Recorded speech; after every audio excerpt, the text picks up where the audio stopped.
But Gerrard! Oh, you beauty! What a head, son! What a head! Header. But Gerrard! Oh, you beauty! What a head, son! What a head! Yes, Travis. Oh, it's not how you want to spend your Sunday afternoon, is it? Jeez. What a weekend of ball for the onto the ball duo. The troops. 2 slappings. The Boise's, 2 absolute humiliations. They were 2 tough away games on paper, let's be honest. Yeah, they were. And they proved just that. Yeah. Jesus. Man United got slapped. Man. We were diabolical, mate. We were I diabolical. know the score's a bit different, but I think it was just the same. More than Liverpool were. It was just the same, exactly the same level of slapping. Exactly the same level of slapping from. We didn't have a spell in the game at all where it looked like we were going to score. So yeah, it was the same level, mate. Same level of hiding. That was a long day, mate. Long afternoon on the sofa. That was, mate. Stress, pure stress. Where did Man United go from here? You were in for a quad, weren't you? A little more than 4 weeks ago. Yeah. 3 weeks ago. Still in for the treble, but still in for a treble, but it's looking a long shot now. Yeah. With performances like that, I think, well, we have to get past Brighton first in a cup, but we won't beat Brighton playing like that for a start. But yeah, I'm sure we'll get into it anyway. I've got a few things to say about the performance coming up. So yeah, I'll bide my time and try and be as methodical as possible with what I'm about to say without too much emotion spilling over. Listen, mate, let the emotion out, all right? That's I know, mate. It's to cleanse the soul, to get some demons out, and sometimes maybe even give yourself a bit of therapy. Yeah, sometimes an hour's not enough time to just digest everything, man. You're coming in the heat of the moment, you just want to blast everyone, mate. Yeah, it was a tough afternoon. Not a great watch at all, mate. Listen, it's well documented. I told you need 9 players last summer, and you laughed at me and said, I'm bantering you. You had Bruno, you had Rash, and I said you need 9 others. You signed Casemiro, Anthony, Malacia, Martinez, Eriksen. And that's almost half the team now. You take out Eriksen, you take out Casemiro, Malacia didn't play. You just looked back to the Ollie days today. Can you put a positive spin on that? It's back to McTominay and Sabitzer. They got absolutely run over today, steamrolled. Yeah. No, it was like I hate to say it, but it was sort of like an Ollie-esque type performance. I think just the whole setup from the start was all wrong. I must say, like, Ten Hag's got to take some flack for that for sure. Like, he has to, without a doubt. Like, we basically had 2 lampposts up front. We had McTominay in the hole. I literally can't believe what I'm actually saying on this podcast right now. We had McTominay in the hole and Weghorst nailed into the floor for 45. I was like, what is going on? No wonder we can't get out. Like, again, from a tactical perspective, Newcastle could just push so high because there's no threat in behind. Like, there's no physicality as well. Like, for a big guy, look, I'm trying my best not to pick on Weghorst, but I'm going to pick on him. Oh, yeah. Do it, mate. You got to do it. You got to do it. Let it out. For a guy that's like 6'6", I think you could sneeze and he would fall over, bro. Like, I'm not even joking. Like, for 6'6", there is no physicality up there. Like, he should be pinning centre backs. He should be able to smash it into his chest. He holds it. He lays it off. I'm seeing none of that at all from a guy that is so big. Because if you don't score goals and you're that big, what use are you? Do you know what I mean? Like, he's not a threat in the air. There's just nothing I'm seeing from this guy. Like, and I must admit, I'm fed up of us playing games without a target man. Like, it's impossible for us to get out because we've got no one that we can hit. If Newcastle wanted to press high, which they did, and we had to go long, it just kept coming straight back. Do you know what I mean? And yes, you can say we've got pace down the flanks and stuff, but so did Newcastle. Like Trippier he's no slouch. He's experienced. He's been around the block. Do you know what I mean? He's going to know how to position himself against the likes of Rashford, against Anthony. I think we got bullied physically all the way through the game by everyone. And I think today you had Joe Willock in there, you had Longstaff, and you had Gameres, and them three ran the show. Like, I just think if we were going to play McTominay, we might as well have just gone 4-3-3 and tried to match him man for man. That's why I'm surprised we didn't do that. I just felt we got outnumbered in midfield. We got dominated physically. Every single second ball we lost, and it was just chance after chance after chance after chance. And again, the fundamentals, when we did get a little bit of possession, you've got De Gea, who's just a bag of nerves. Like, he just gives you palpitations every time he's on the ball. You just think he's going to give it away all the time.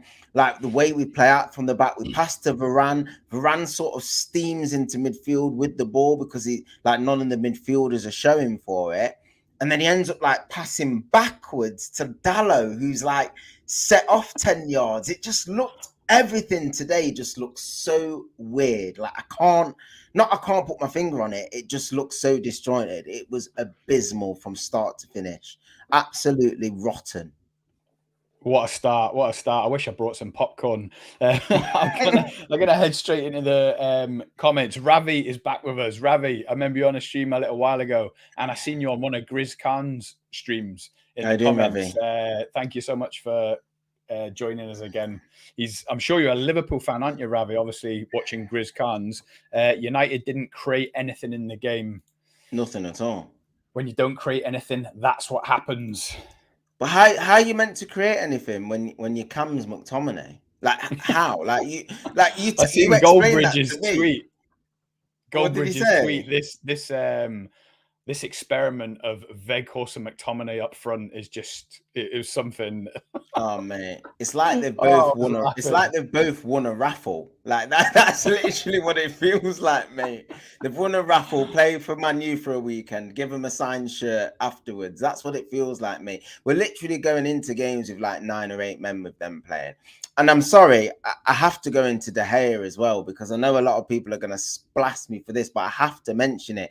Like, people are just saying, oh, if it wasn't for De Gea, it'd be 4 and 5. But the saves he's making, some of the times, I'd say 50% of the times, are coming from his bad kicking or from his mistakes. Like, because he's not kicking it properly, we're losing the ball in our own third of the pitch, our defensive third, and the ball's just getting turned over so quickly. Like, it must be a dream for these good teams. Like, the record speaks for itself. We've not beaten a team away from home in the top 8, but they must be licking their lips because they don't need to counter-attack. They're winning the ball high up the pitch. Like, I'm thinking back to Brentford, second game of the season away from home when we got slapped 4-0.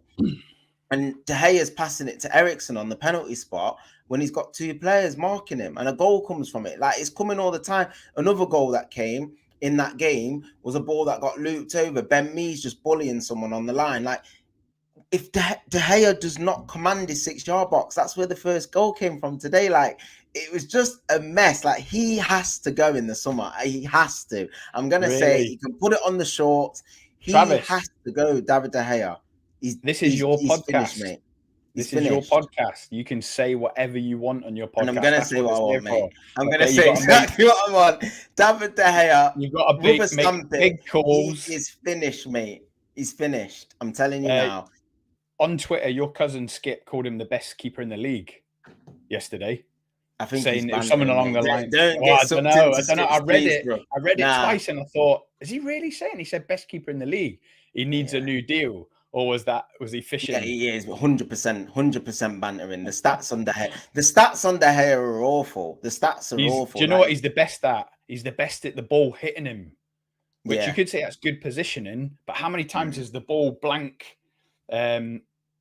blank range hit him, and you're it's a great save, but that one today in the 15th minute, fair enough, he was in the right position, but how didn't Joe Willock finish that off, hit it right his legs? It was a double save. 100%.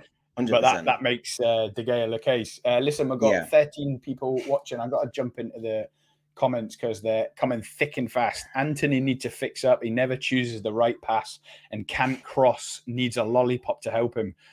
You see, Anthony, I feel weird saying this. I said it in a couple of streams ago. He reminds me of Arjen Robben on the ball.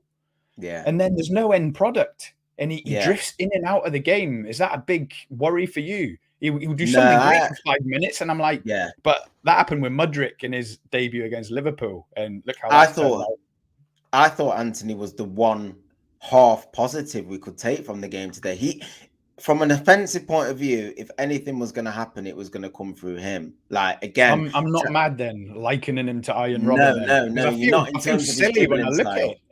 No, in terms of his dribbling style, I'd agree with you. Like you said, the end product has to come more consistently in the future for the fee, 80 million, definitely. But I think he was I wouldn't even put it as far as a spark, but he was the one person that I think, if anything was going to happen, it was going to come through him. Again, Rashford, very isolated, couldn't get into the game today. Sure, no overlaps. Like normally them two are working in tandem together. We just couldn't get anything going today. But it all starts from the build-up. If you can't build play up, you're never, ever going to create chances. And today we just kept giving the ball away cheaply. And in terms of some of the fundamentals as well, like technically, we don't do things well. Like we pass sometimes to the wrong side of the body. Instead of passing into someone's stride so they don't have to break the stride and run, we pass it to the feet. We pass behind people. The momentum in some of the attacking play is just so poor. And Ten Hag's got a lot of work to do. Like Gary Neville said, I watched the post-match. He'll be filtering out now what players he thinks can ride with him and what players can't. And he's going to have to make some big changes over the next couple of windows about identifying the characters that he feel can take us forward today. But I think in both elements of our game, defensively as a unit today, in terms of the press, there was no press today at all. It wasn't effective. We didn't make life difficult for Newcastle at all. And this isn't me taking credit away from Newcastle, by the way. They were fantastic in the game today. Gomes ran the show, flicks and tricks. And we talk about recruitment and having to buy midfielders and stuff. What did Newcastle pick him up for? 40 million? I'm not saying it's a snip, but flipping out, we're buying players for 80, 90 million a pop every single time we buy a player. The recruitment, like, apart from this year, which I think has been fairly good, apart from the Weghorst loan, I think it's been quite good. But we need to get more ruthless with how we recruit. We've got to get rid of some of these dead weights that have been there since Van Gaal days, and we've got to start bringing in some quality at good value going forward. I seen a stat pack on Joe Willock saying that he, out of all the players in the league, looks at a natural successor to Gini Wijnaldum for Liverpool. Yeah. And obviously, when you read that, you think, really? But today, he was fantastic today. Everywhere, mate. Everywhere. And that was the thing, like, just, I'm not saying we didn't have legs in midfield, but that sort of competitive element that Newcastle brought to the game, obviously they're at home, the crowd's going to sort of galvanise that. But the midfield for Newcastle just outran and outfought ours all over the pitch and just everywhere, really. I think the individual battles, we just looked dead timid and frail. And I think we've been like that for a while. Like, even when Lindelof and Maguire were playing, I said the same thing in terms of the fragility and the timid nature on some of our players. We looked like we just weren't up for that battle. Like, you've got Martinez and players like that who are like natural born fighters. Obviously, Casemiro, you're going to miss that when he don't play. But the individual battles today, you saw every tackle Dan Burns snapped into was like roaring the crowd up, and you could just see the intensity. They were so hungry to sort of redeem themselves from that cup final, and we just cowered. We just was not ready for that fight at all today. It was just from start to finish, it was shambolic. It weren't good enough. And going forward, it is a little bit of a worry in terms of like the performance level. Just it is a worry. Like, we can't, like you said, we've still got to go to Brighton. We've got Brentford next. They're not going to be pushovers at Old Trafford. I know our home form's good, but that's 3 in the league now without a win, and we've got to turn it around quickly, really, if we do want to hang on to this top 4. I got to jump into the comments because Football Ferreira's joined. Jose, how you doing, my man? Thanks so much for joining. Travis, I said Newcastle beat United. You remember Thursday night? He said 2-1 to Newcastle. Ravi says United have a good team, but the squad depth is a little thin. He's bang on. Took the words out of my mouth, Ravi. Trav, are you being maybe a bit too harsh, or maybe not so much you being harsh on Ten Hag, but you've got a lone cat, Sabitzer in midfield. You got a lone cat, Weghorst up front. Ten Hag just getting started. He needs another 1, 2, 3 windows before you can proper start judging him. But is the worry and fear in your voice? No winning 3. Are you now worried about top 4? No, I'm still not. I'm still not worried about top 4. I do think we'll get it. We've made it a lot more difficult for ourselves, without a shadow of a doubt. I think we'll just get enough points to get over the line. But like you said, the schedule with the squad depth that we've got, just alluding to Ravi's point, that's where it's becoming a worry, because the games are coming thick and fast every 3 days. I don't think necessarily we look leggy today. That's not an excuse for today. Being leggy or anything like that. Like you said, we just come off international break.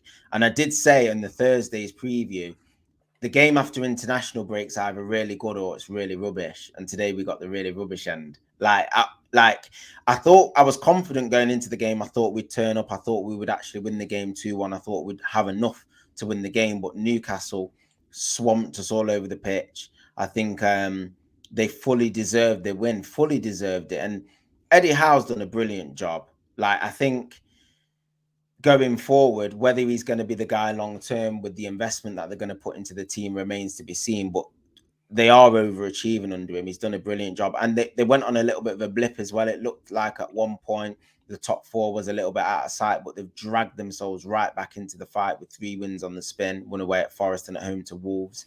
And they've sort of created their own luck. Today was not about luck. They battered us and they deserved it today. They were right up for it, weren't they? There's 9 people watching. Thanks for joining, everyone. Don't forget to smash that like button. Jose says, I said top 4 is not a guarantee. United is shaking. I think Travis is shaking now, Jose. I don't think you can see him shaking, but he's smiling. He's nervous about top 4. Gaguma's joined that. Hi, Gaguma. Thanks so much. Big up onto the ball. Thank you so much. Dalaval is in the chat. Dalaval, how you doing, mate? Not beating Newcastle is not for everyone. We're the only team to beat Newcastle. Cry, Travis. The airport is that away. I love it. Yeah. Ravi, yes, I'm Liverpool. I knew you were, mate. I thought he must be. He's watching Grizz Khan's. Oh, nice. Yeah, good streamer, Grizz Khan. Good streamer. Great show again, Jose. Thank you. Jose had, when I was joining, he had about 30 people watching. If anyone's watching this, doesn't subscribe to Football Forever, make sure you head on over and give him a subscribe. Great content. United new name is Casemiro FC. Took the words out of my mouth yet again, Dalaval. Trav, how much of a worry is it that when Casemiro got sent off against Southampton, it was like, we're going to struggle now? Not that you're a one-man team, but he is so fundamental to the way you work, especially when you say building up out from the back. Oh, it's a huge worry. I mean, I don't think we would have necessarily won today with him in the starting lineup, but it gives us much more of a chance than what it gave us today. I just go back to the setup. Like, obviously, Casemiro is a huge loss. We know why Casemiro is a huge loss and what he brings to the team, but I think just the whole setup today was wrong. Like I said, Ten Hag a little bit set us up to fail. Like with Weghorst up front and Ten Hag. So I'm getting my words mixed up. And McTominay in the cam. We were always going to struggle today. Always going to struggle. We had no focal point of the team. You could even see a little bit when Martial came on, just the difference in terms of the mobility and the link up. I know we were chasing the game, but the difference he makes in relation to Weghorst is chalk and cheese. And I think... So what's going on there? Why is Weghorst still playing every single game? I keep tipping him to get dropped soon, and you must be too. Yeah. Like I said this about 6 streams ago, that if he's going to do it without Martial being fit, Rashford plays through the middle and we just play somebody else on the left. Like, to me, that's just going to be even more effective just from the start. But I think with Martial being fit now, he's just got to be thrown straight into the team. Like, forget the fitness. Do you know what I mean? What's the point in like trying to nurture him back into the team, because he's going to get injured anyway. We know he's going to get injured. Just play him. Just play him. Do you know what I mean? Soon, within four or 5 games time, he will be injured again, without a doubt. So you might as well just play him at your earliest opportunity. We've got Brentford on Wednesday, tough game at Old Trafford. Just throw him straight in. Like, we're not benefiting. Throw him straight in. We're not like Ferguson threw Owen Hargreaves in that time. Remember? Yeah, just do it. Him being injured, just started him. He lasted 10 minutes. There's literally no point trying to rest Martial, because he's rested all season. Like, do you know what I mean? There's no point now. He's back to fitness. He's had 2 weeks of training. We need him to step up. We need a focal point. We need someone to run in behind. We need someone to stretch teams. We need somebody who can play up front properly. We can't continue with this scarecrow up top. It's killing us, mate. It really is. It's just setting up nice now for either Osimhen or Kane, isn't it? Ravi says, is this true? If Spurs win, United will be 5th. That isn't true, is it? Is it? Yeah. That we then played a game more, is that right? Yeah, they'll have played a game more. Yeah, we'll be, what is it, 2 points behind, I think? Or no, a point behind with 2 games in hand, or a game in hand. Point behind with a game in hand. Yeah, so it's going to be nip and tuck. We've still got to go to Spurs as well. So, again, that's going to be a big game. I can see you dropping out of top 4, mate. And that's not me just fishing to wind you up. I've just, you know, when you like the quad's on and we're back and Ten Hag's cooking his Dutch pot. And obviously I was giving you the banter back, being like, you're not back. This is a false position. Yeah. Part of what I was saying was true. Like, you're just not ready to be back, as you say.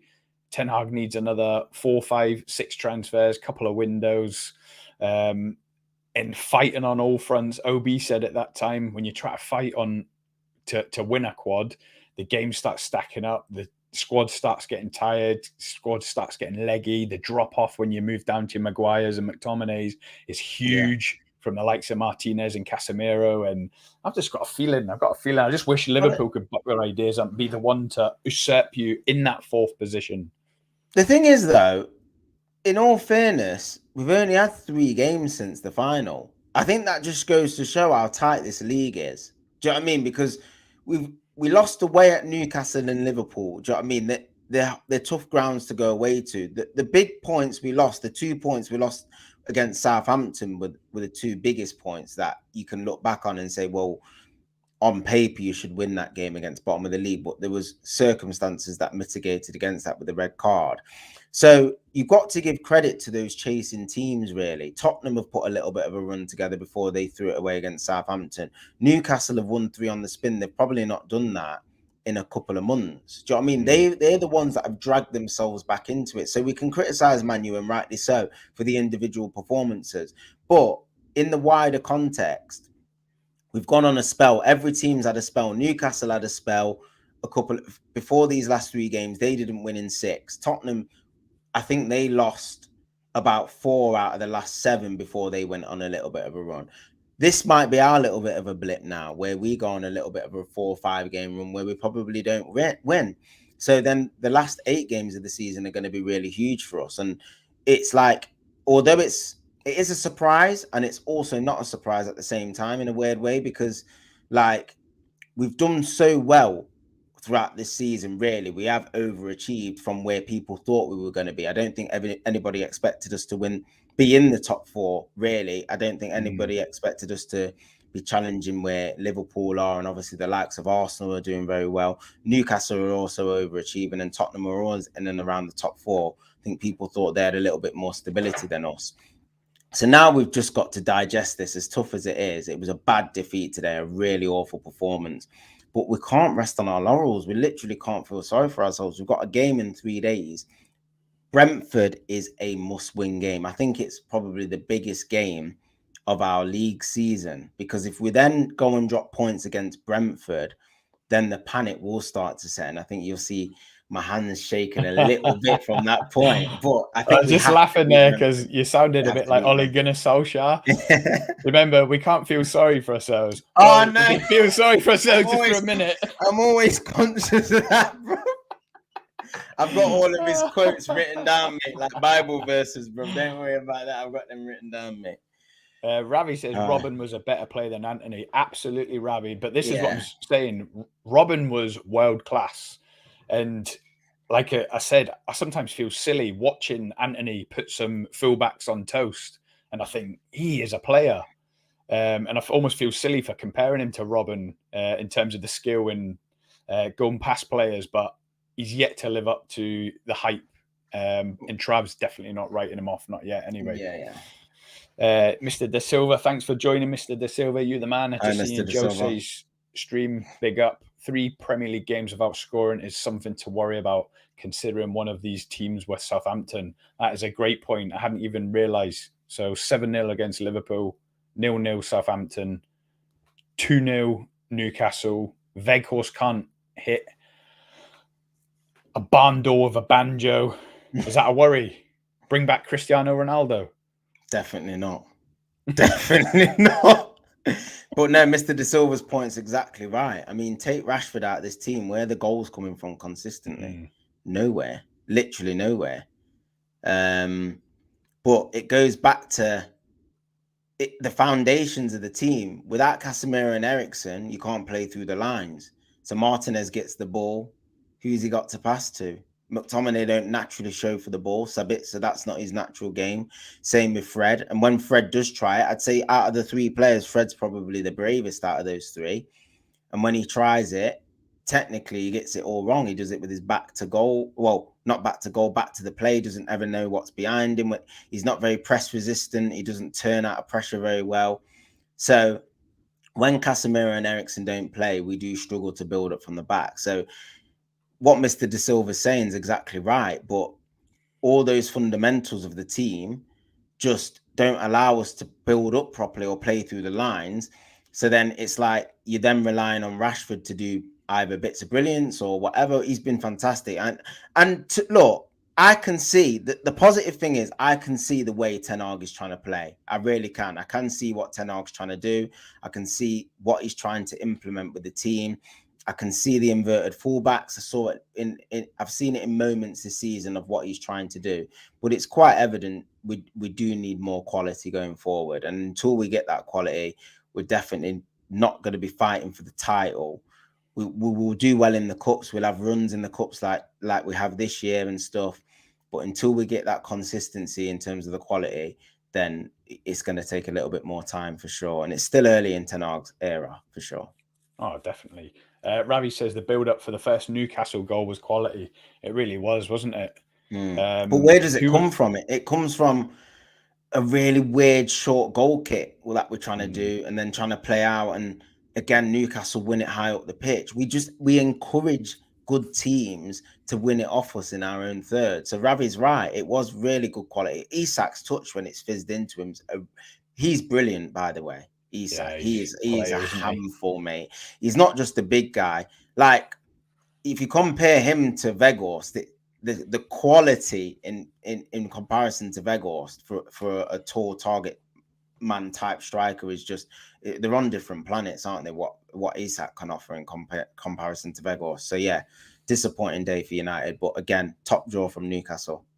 Yeah, can't take anything away from Newcastle. I want to talk about their defence as well. Gary Neville was very complimentary about them. And you know that I've claimed Dan Burn as a talent that I spotted years ago for Brighton. He absolutely tore us apart at Anfield in 2021 when we had that horrid season.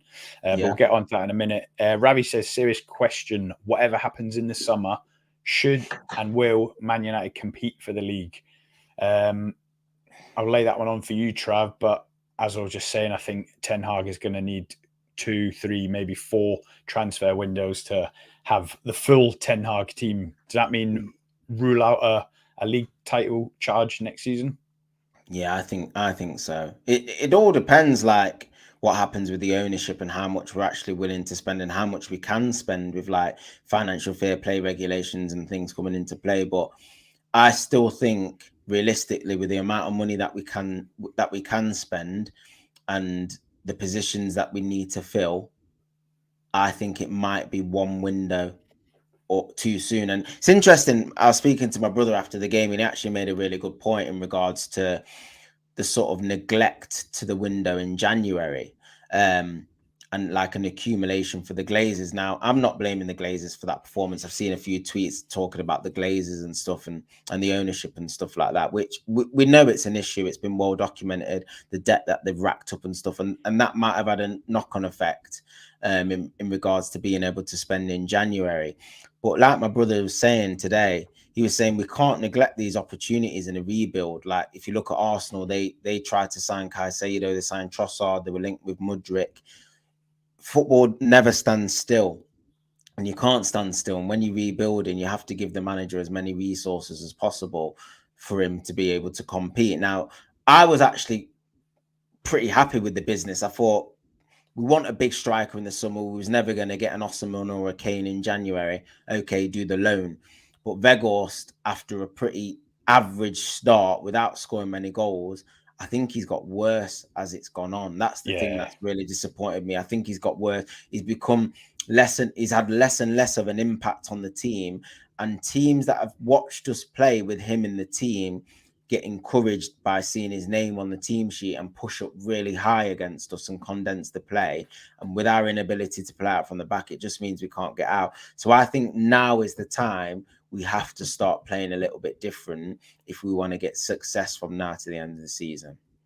See, I'm the same. As soon as I see him on the team sheet today and in the last game at Southampton and against Liverpool, I was rubbing my hands together because I think his early adrenaline shot type entrance into the team, he probably couldn't believe his luck. He's gone from Burnley to Man United in the top four, competing for a quad. That adrenaline is just, it's wore off now, and he's struggling big time, isn't he? He could probably do, for his own sanity, a spell on the bench and Martial get the fitness and get some starts under his belt, couldn't he? I think Ten Hag needs to let it go a little bit, and because he's receiving a little bit of criticism now, I think Ten Hag's being a little bit stubborn, just digging his heels in with it a little bit now, playing him out of principle and stuff. But I think it's to the detriment of the team now, especially when you've got McTominay in the hole. I hope I never see that again. I really do not hope I see McTominay in the number 10 again. That was tragic. Like literally going into it and it's bouncing off and he just looks dead awkward and everything. And it's just like, just no. It was literally like playing with 9 men at times today. So yeah, it was so bad. You think Ten Hag was influenced by the international break? I thought, I tell you what, I'll try you more advanced up the pitch. I think Ten Hag, because he's got 10 in his name, I think he thought he had to play with 10 men today. That's the only thing I can put it down to. I think he thought he had to play with 10 men, man, because we beat him in the cup final. It was just like, all right, we'll play with 10 today, mate. That's what we'll do. That's the only thing I can put it down to, mate. Ravi wants to know your thoughts on Dalot. He hasn't signed a new contract yet, has he? No. If they're both fit, Dalot starts, doesn't he? Or is he rotating? Dalot started up until the World Cup, and Wan-Bissaka weren't really getting a look in. Then the World Cup happened, and Wan-Bissaka worked really hard to play his way back into the team. And then after the World Cup, for a prolonged spell, Wan-Bissaka was the first choice right back for a little bit, and Dalot found his way out of the team. Dalot is a tricky one because we've sort of got 2 right backs that have got strengths and weaknesses in different areas, but they're probably not good enough to be the main right back. So we've got a decision to make. I really just play them both. Have a decision, mate. And then you cover all angles. Wan-Bissaka or something, mate. Just Wan-Bissaka and just Wan-Ballo. But yeah, it's mad. It's mad because I had a lot of faith in Dalot. Like I really thought, attacking fullback, good quality on the ball, But then I'm seeing him come up against like tricky wingers who are giving him a tough time, and I'm not seeing him coping very well defensively with it. And it's like casting some doubts in my mind.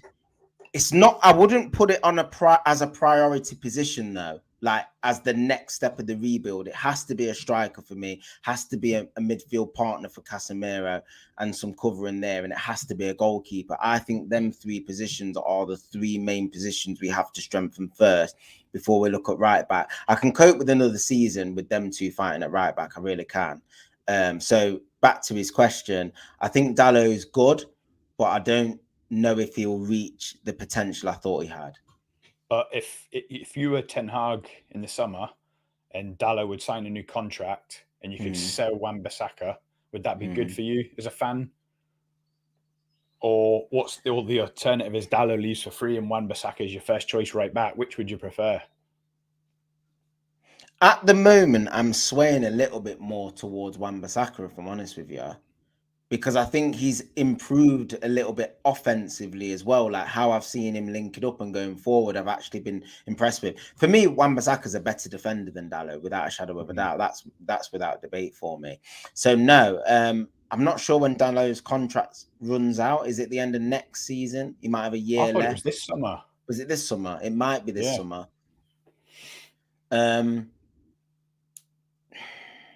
Depends. Like I said, if we can get another right back in, then I would say. So you want them both gone? No, I wouldn't. No, what I'm saying is, let me explain what I mean. So it's not a priority position for me. I think if we can get a right back in, then great. But if not, then I'm happy to just keep the two fighting. But I don't think we should be going all out to tie down his future. Like it's not that essential that we do that. Like for me, it's just we can definitely improve in that area. Put it that way. Yeah, definitely. There's as you say, there's bigger fish to fry. A striker for a start. Mr. De Silva says Brighton and Brentford could push United out of the top 5 if they don't start scoring. What a crazy year this is. Like we're talking about Man United, Newcastle, Spurs. My Liverpool, of course, Chelsea could beat Liverpool and just start trying to eye the top 4 again. And then you mentioned the likes of Brighton, Brentford, and it's the same down the bottom. 2 wins and you could go from 20th to 15th or 13th in the league. It's just a crazy, crazy year, isn't it? And it could end up with a bit of a crazy top 6 finish for someone. It's literally so tight up there. It's so tight. It can change a lot. It's mad, isn't it? Just jumping in the chat. Anfield Uncle Rods, big up the channel in the chat. How you doing, Uncle Rods? Anfield Uncle Rods. I've not seen you in the chat before. Thanks for joining. How you doing? Really appreciate it. If United win or don't win another trophy, is it still a successful season? I think you've answered that before, haven't you? Yeah. Top 4 and 1 or 2 more trophies, and Ten Hag has had an absolutely amazing season, hasn't he? Let's be honest. Yeah. What about a cup? Well, I was going to say a cup treble and no top 4, but if you win the Europa League, you'd be in the Champions League. What if you finish outside the top 4 and only win the FA Cup and League Cup? I think it would be a little bit of a disappointing end in terms of the expectation levels. Like I'm not expecting us to finish in the top 4 and win a treble. I never thought we would do that. I think we may win 1 more trophy, to be perfectly honest with you. We may do. But I think now what's important for us is that we keep progressing with the way that we're playing and the philosophy that we're showing. The fans need to keep seeing the direction that the team's going in. And the reason I say that is if you look at Arsenal finished outside the top 4 last year when they were on for a top 4 finish, and now they're 9 games away from winning the league. So it just goes to show if you're progressing and moving in the right direction, disappointments can be forgotten very quickly. So I'm not going to start judging Ten Hag's tenure on whether we win the trophies or not. Obviously, being in a strong position for the top 4 and then missing out on the top 4 would be disappointing for me personally.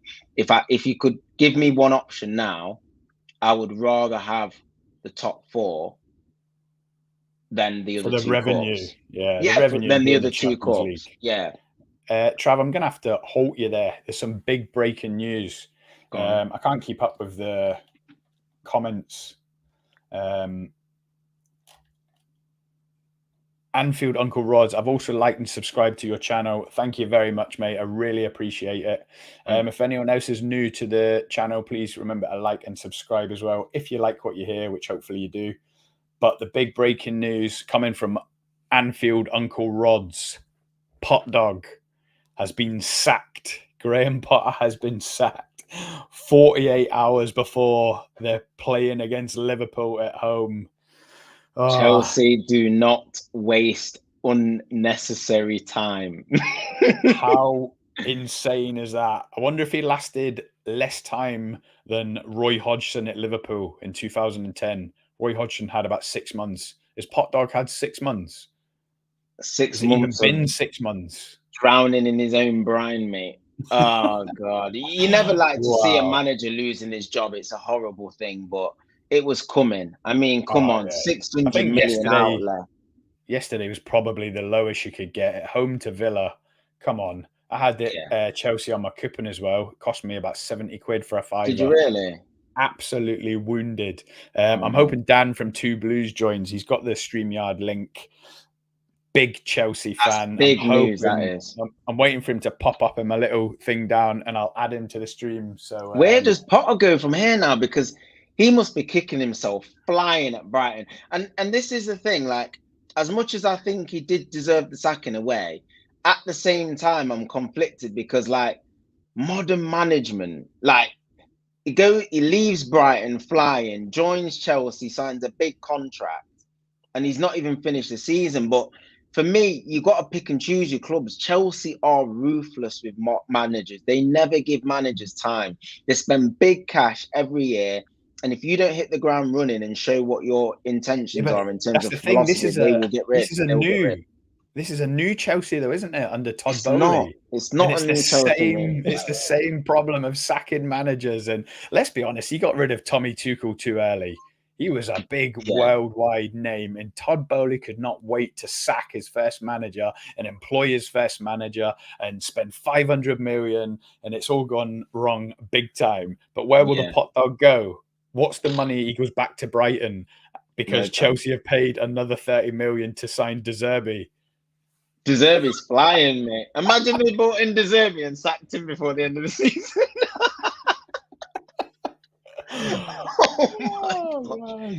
Mate, if you're trying to think about football, isn't it? There's always something to talk about. There's always something happening. Some manager getting sacked, some crazy results. If you're trying to build your profile as a manager, Chelsea's not the club, though, man. Like Chelsea, you go there when you're established and you're confident in your own ability, and you go there to win. That's it. Chelsea just want a manager that wins. That's it.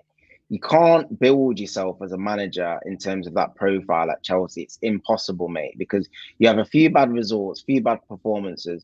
The owners are hounding you out the club, mate. And I feel sorry, like all banter aside, I feel sorry for him. I really do, because he had a really good thing going at Brighton. He really passed the baton to De Zerbi, and De Zerbi's done brilliant. He really laid some good foundations for him at Brighton. And now he's out of a job. It's crushing. Like, where does he go from here? Because is he going to go Spurs? Like, it's a possibility. You see, the thing with Graham Potter?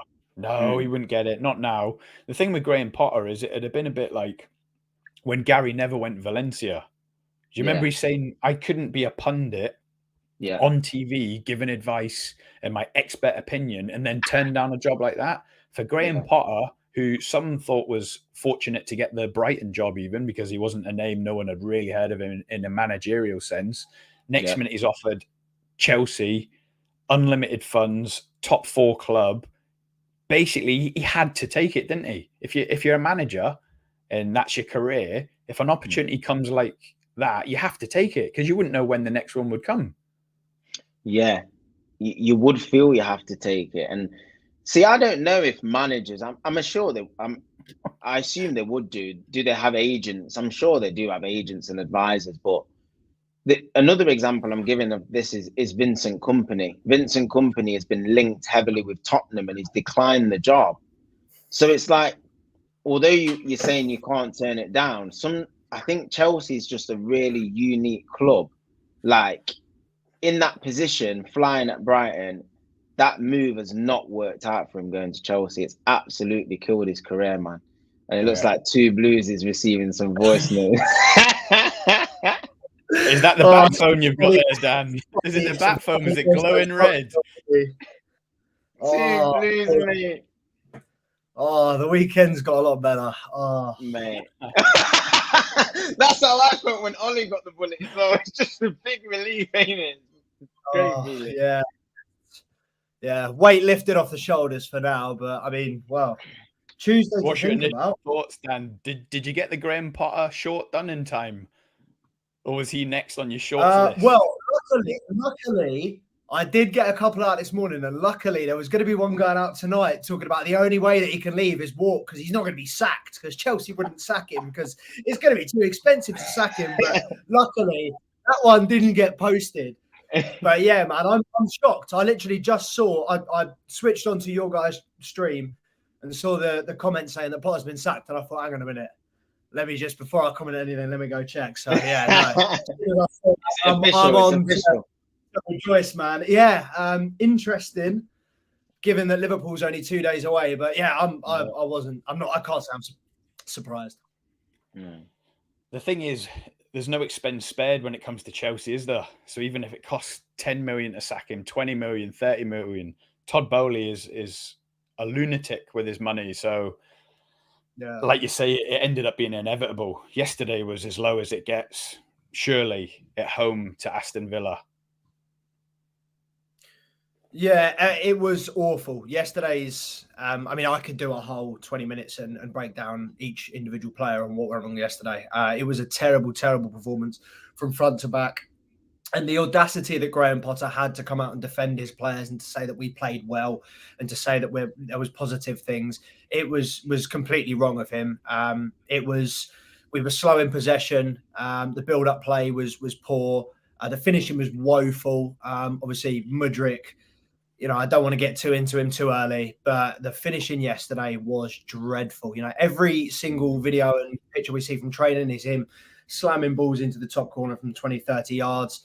And yesterday he looks nervous. He didn't look settled. He couldn't get the ball under his feet.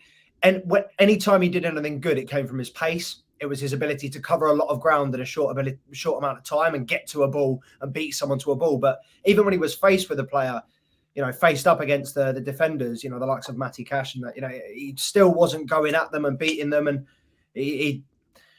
I was kind of skeptical. I thought he might have been able to have been given kind of a little bit more time than he was, given that we were losing and you are looking for attacking outlets and what we had on the bench.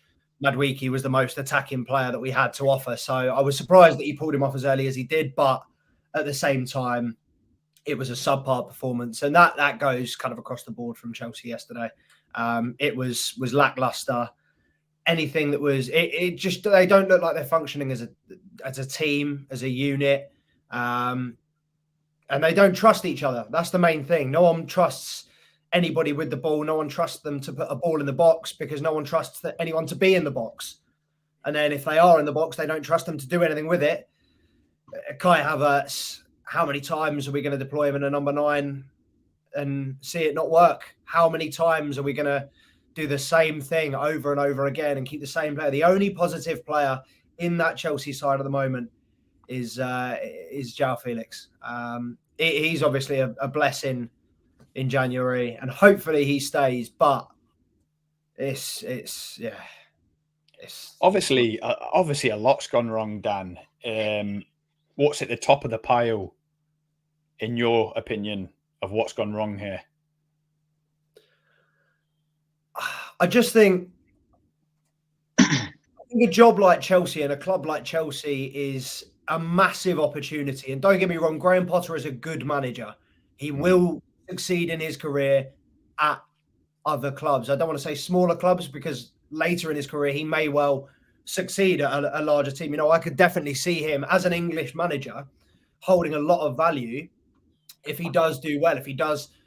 I personally think he should have stayed with Brighton. And if he was going to go anywhere, it should have been the England squad. I think, obviously, if we don't win the Euros, Southgate's going to leave.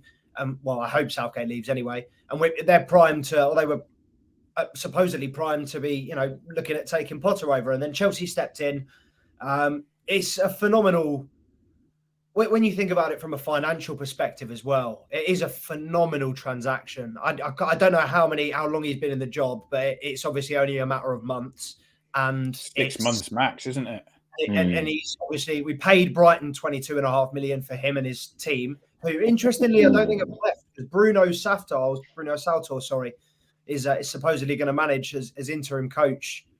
Presume it'll only be for a short while until Nagelsmann is brought in. But yeah, just an interesting one from a financial perspective, because I mean, again, I said it earlier, I didn't think we'd sack him because of how much we've invested into him and the squad, and how many times we've come out and said, you know, Graham Potter is the man for our project. But evidently, and I've been saying for a while now, you know, there's only so much you can do and so much he's going to be able to do.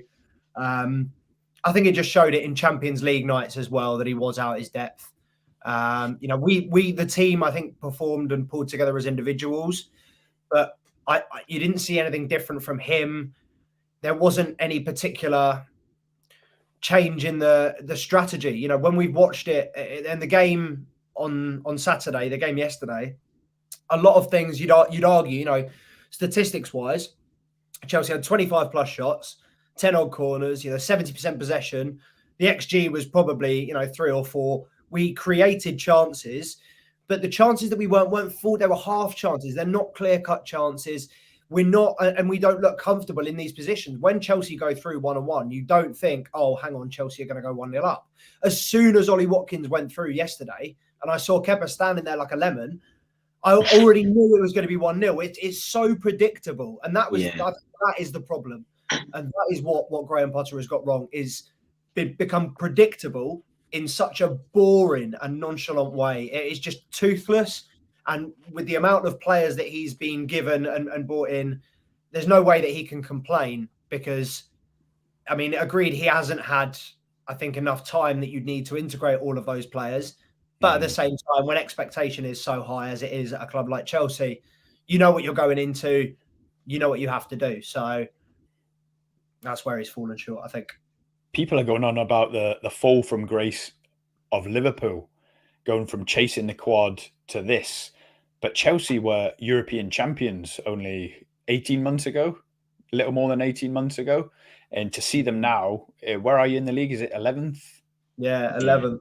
11th, I mean, that just cannot continue. Simple as that, no matter how long the manager's been there, can it?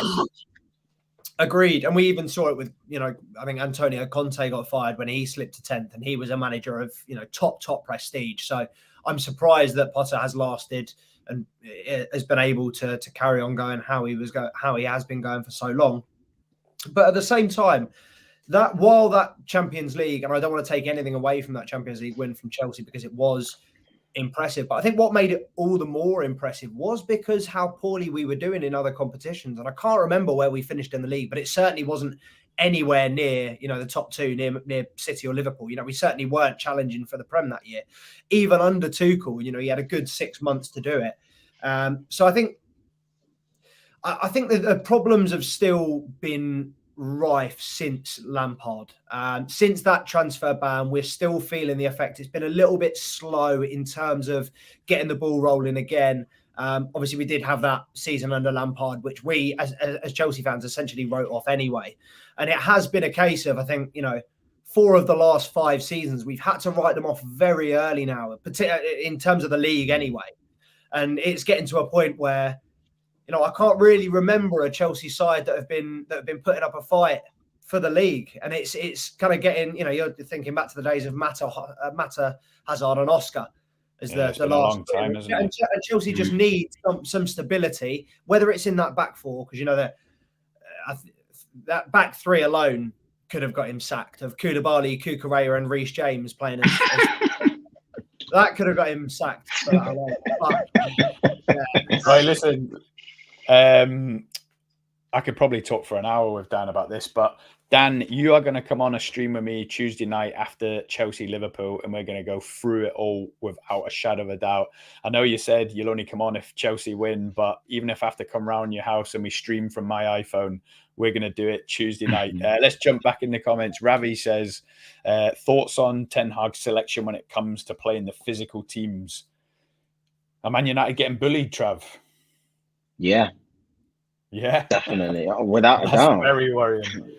It's very worrying. I think in terms of the actual selection, I think if you don't think you can match the opposition, you have to find another way that you think you can navigate yourself around them.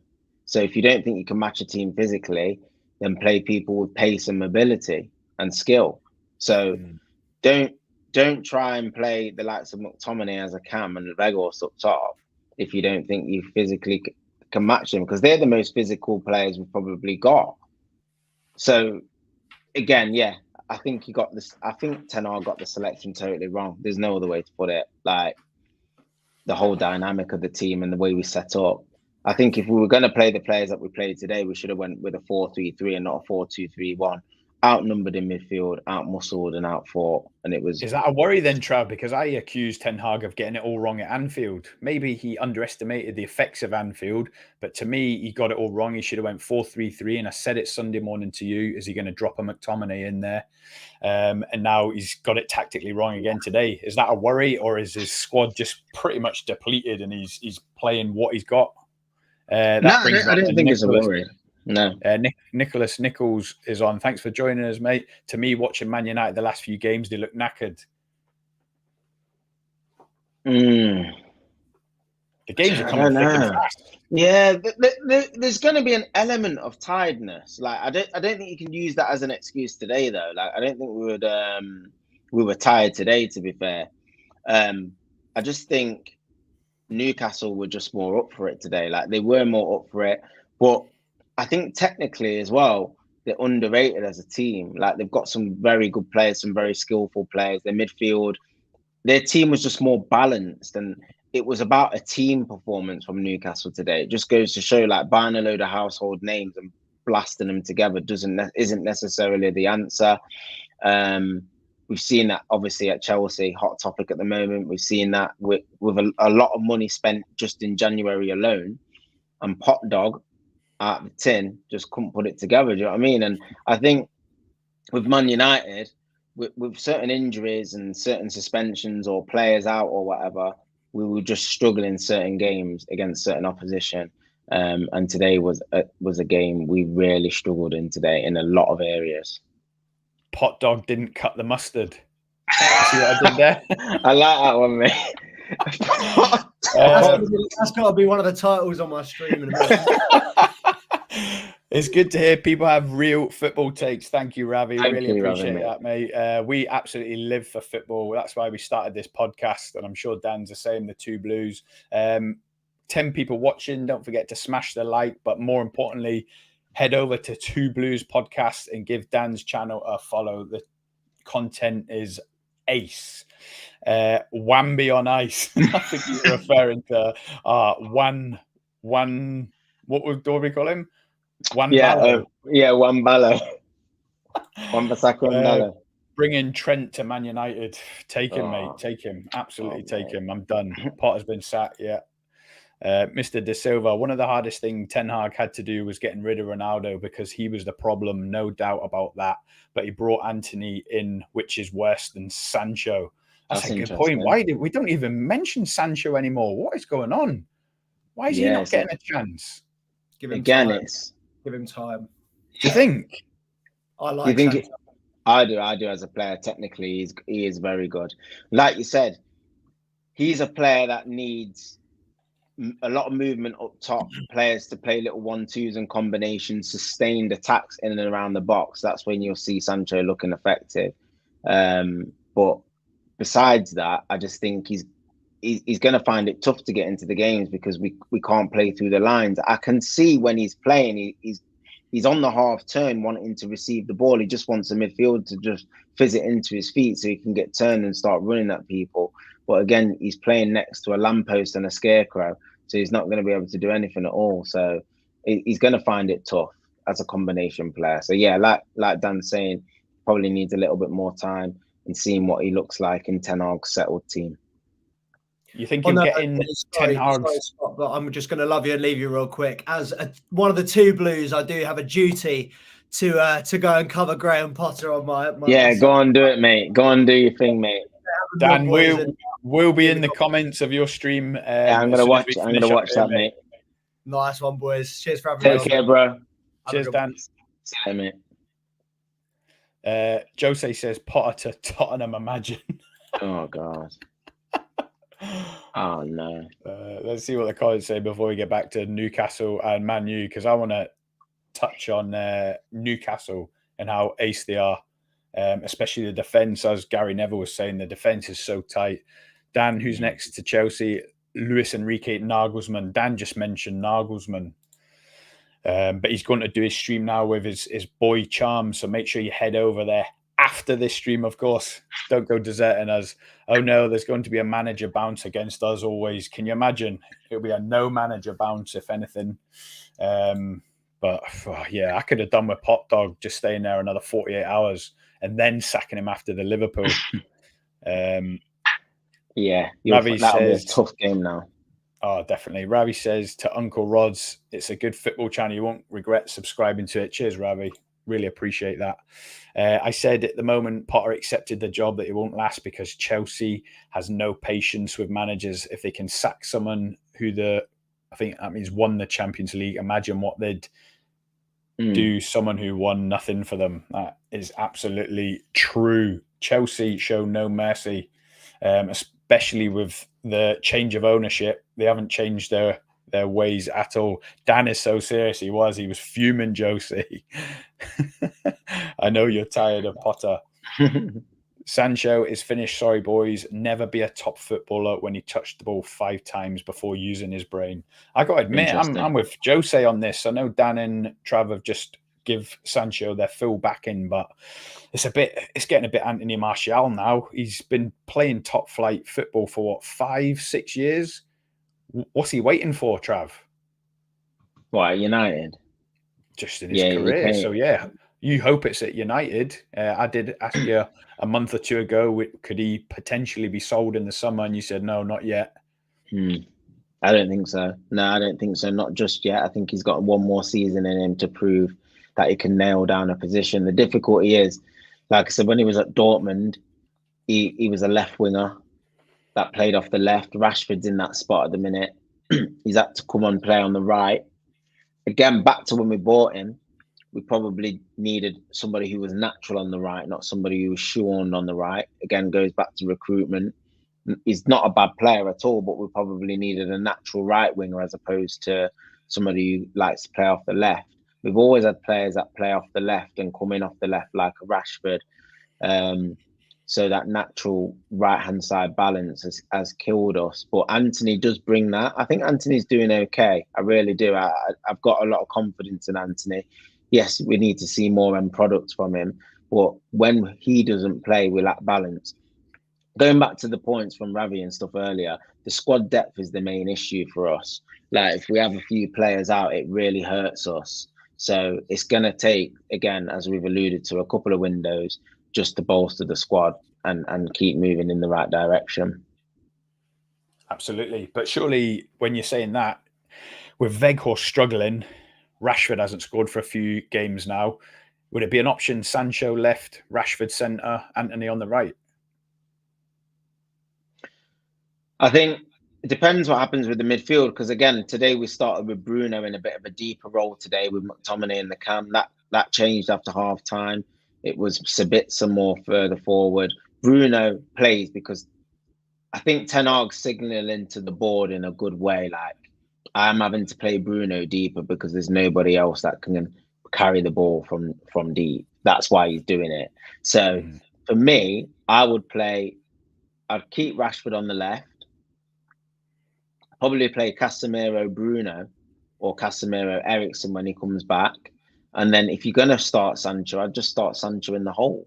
Like, it's literally going to be better than playing Weghorst or McTominay in the camp. Like, it can't be any worse than it was today. We've got nothing to lose trying that as an option. Do you know what I mean? If you want to play Bruno deeper, when Casemiro comes back, play Sancho in the cam. That's going to be much better than playing McTominay in the cam by any stretch. And then obviously we've got Garnacho to come back from injury. He's been injured for the last few games. So again, anyone like him, he can play in and around the 10 as well because he's creative and he can dribble. That's it. You need mobility and dribbling ability if you're going to be a cam, and an eye for a pass. McTominay's got none of those attributes at all. Yeah. Jose says Sancho hasn't got the mentality. As we saw the jump to United, Sancho is never going to be more than what could it have been. He's writing him off. Trav is their Man United expert, and he's going to hang his hat on him for at least another season. But let's go on to Newcastle, Trav. quickly before we end. That back four, or even the back five, Nick Pope's a fantastic keeper. Yeah. But that back four, they looked so solid today. And I'm not going to forget that when Liverpool beat them 2-0, they went down to 10 men, which was good for us. Nick Pope got sent off. Yeah. But they had chances with 10 men against us. We were lucky to get out there with a 2-0 win. Yeah. And I think if they kept 11 people on the park, it wouldn't have been the case. We might have even drew or even got beat. But Newcastle, they seem to have found form for Man United at the wrong time. I think that's 4 wins in a row, isn't it, in the league? They're right back in the top 4. But that defence, they're so solid. I said earlier in the stream, I take full credit for Dan Burn. I spotted him. He's just the wrong side of 30, though. Yeah, they're solid. Obviously, Fabian Schär centre half with Sven Botman. Botman's been a great piece of business for them. I think he was 40 million. And they've just got that experience. And the physical specimens, they're all more or less over 6 foot, big, strong, powerful lads, dominant. And the thing I like about the defence is that they want to defend first. That they put defending first. Like if they need to put their foot through it, real old school, they'll do it. Do you know what I mean? And then they've just got a load of busybodies in front of them in the midfield. But I was really impressed with the back four. Again, when they got the goal, the 2 fullbacks tucked in, made it really narrow, didn't give United any space in between the lines and stuff. And they said, yeah, if you're going to play, you play on the outside. Like, and we got on the outside, but again, what they invited was us to cross it because they know they've got big lads that are just going to head it away. So again, I think they played it tactically really well. The fullbacks went narrow, allowed us to cross it. They just headed it away, dealt with everything really effectively. And they seemed very in control throughout the whole game, the back four. And like you said, when you've got a back five like that, it creates the foundation. And we've got a back five that's got decent elements to it. But if you haven't got a goalkeeper that can play and you haven't got certain components in terms of how you want to play out, it can unnerve the whole team, put it that way. But Newcastle were in control today and they've got a good foundation. David De Gea's ears are going to be burning. You slagged him off in this stream, rightly I hope he's listening to me, mate. I hope he's watching it, bro, on the way home on his phone. I hope he's watching it. Onto the ball, like and subscribe. David De Gea. He's probably just unsubbed after you've slagged him. I'm trying to get a reaction out of him, aren't I? But yeah. Right, nice one. Listen, mate, I didn't feel better after yesterday's stream going through Liverpool getting piped 4-1. Do you feel better going through it now? Oh, yeah, I feel a lot better now. I've got that out of my chest. I had a ball of fire just burning in my stomach, mate. I couldn't wait to get on. I really couldn't wait to get on. It was a nasty game to watch. Nasty game. Let's wrap up there. Me and Travis are going to watch Dan on 2 Blues podcast. Everyone head over there now. Let's get the inside info on the pot dog getting sacked from Chelsea after less than 6 months in the job. It's a cutthroat business. It's a results business. Football is brutal and pot dog is now out of a job. Manchester United got absolutely pumped 2-0. Liverpool got pumped 4-1.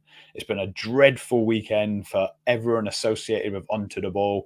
We're going to lick our wounds and head into Monday like sharks, put it behind us. We're going to be back Tuesday night, 10 p.m, live match reaction from Liverpool-Chelsea. Who knows what way that game's going to go now that Pot Dog's gone. They might get the no manager bounce. Liverpool might be as bad as they were yesterday, as bad as they were against Bournemouth. Who knows what's going to happen, but it'll be a good one. That's all I know. Travis, thank you for your time. You're welcome. And we'll see everyone that's tuned in on the next one. Don't forget to hit that like and subscribe if you've liked what you heard. And we'll see you in the next one. Thanks, guys. Cheers, Trav. Cheers, mate. Header. But Gerrard! Oh, you beauty! What a